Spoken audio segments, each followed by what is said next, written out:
you're not going to be able to see anything. This is just the noises of where I live.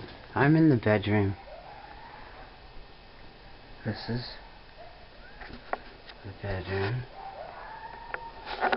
And here's the noises.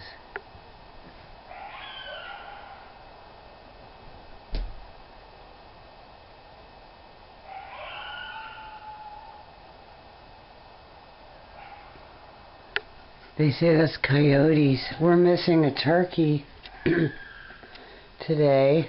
I'm speculating.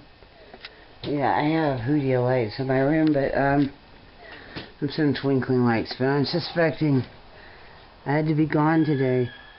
That's the culprit of my turkey missing.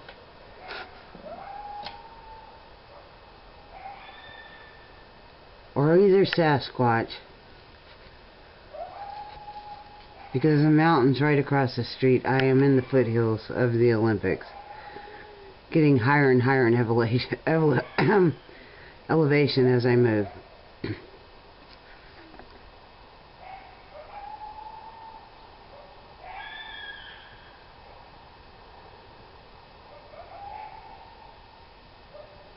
Kind of spooky sounds.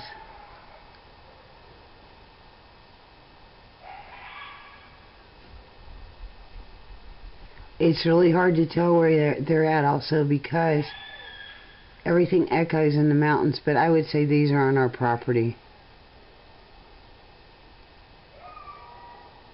Well, peace, and I hope everyone has a good night. I'll have a night like this wishing I knew where my turkey was.